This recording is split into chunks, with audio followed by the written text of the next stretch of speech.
Merhaba arkadaşlar. Bugün sizlere bir labirent oyunu olan Labirent'i tanıtacağız. Hazırsanız hemen kutuyu açarak başlayalım. Şöyle arkadaşlar, jetonlarımız çıkıyor. Onun dışında arkadaşlar oyun tahtamız şu şekilde. Hemen açalım oyun tahtamızı. Şu şekilde bir oyun tahtamız var arkadaşlar. Neden böyle olduğunu biraz sonra anlayacaksınız. Şöyle arkadaşlar karolarımız var. Bunları yerleştireceğiz oyun tahtasının üzerine. Şöyle arkadaşlar oyun nasıl oynanır dergimiz çıkıyor. Ve 4 adet de arkadaşlar şöyle jetonumuz çıkıyor. En başta arkadaşlar şunları çıkaracağız. Şöyle arkadaşlar amacımız hazineleri toplamak. Peki hazineleri nasıl toplayacağız derseniz labirent oluşturacağız.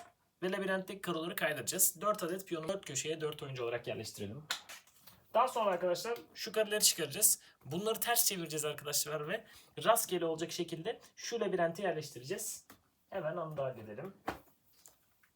Şöyle arkadaşlar yüzü kapalı olacak şekilde koyuyoruz. Bunları karıştırıyoruz. Daha sonra bakmadan şöyle arkadaşlar yüzü açık olacak şekilde oyun alanına yerleştiriyoruz bu kareleri.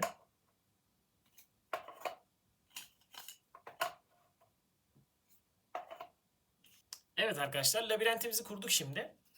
Daha sonra arkadaşlar şunları 4 oyuncuya eşit olacak şekilde 24 adet bunlar. 6'şerli vereceğiz arkadaşlar. Daha sonra her oyuncu mesela şöyle bir tane örnek yapayım size. Her oyuncu diğer oyunculara göstermeden kendi hazinesini versin. Mesela bu sarı oyuncu olsun. Sarı oyuncunun amacı şamdanı bulmak olsun. Şamdan nerede bakalım? Şurada. Bakın arkadaşlar tahtanın üzerinde şöyle oklar var görüyorsunuzdur. Bu oklardan arkadaşlar elimizde bir tane karo var. Bu karoyu bu oklardan herhangi birinden ittirerek oyuna dahil edeceğiz. Ve daha sonra sarı oyuncu şuraya ulaşmaya çalışacak.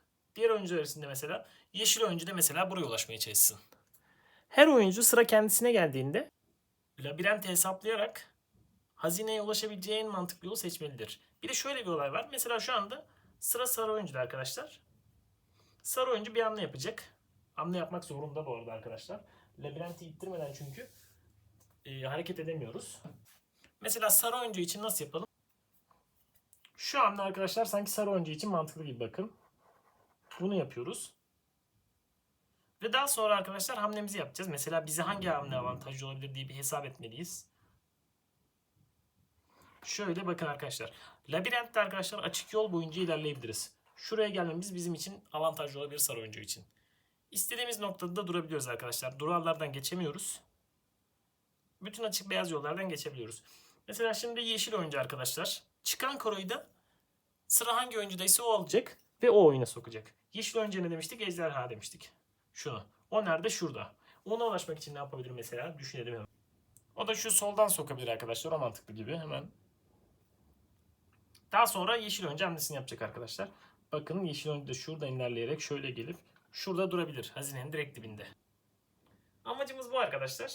Bu şekilde labirenti kaydıra kaydıra hazineye ulaşmaya çalışıyoruz. 4 kişilik oyunda her oyuncu 6 tane hazine toplamaya çalışıyor. Hazinelerini arkadaşlar bu şekilde ilk önce toplayan oyuncu kazanıyor. Bu da bu şekilde farklı keyifli bir oyun arkadaşlar. Çok fazla göremeyeceğiniz. Beğendiyseniz kanalıma abone olursanız mutlu olurum. Görüşmek üzere. Kendinize iyi bakın.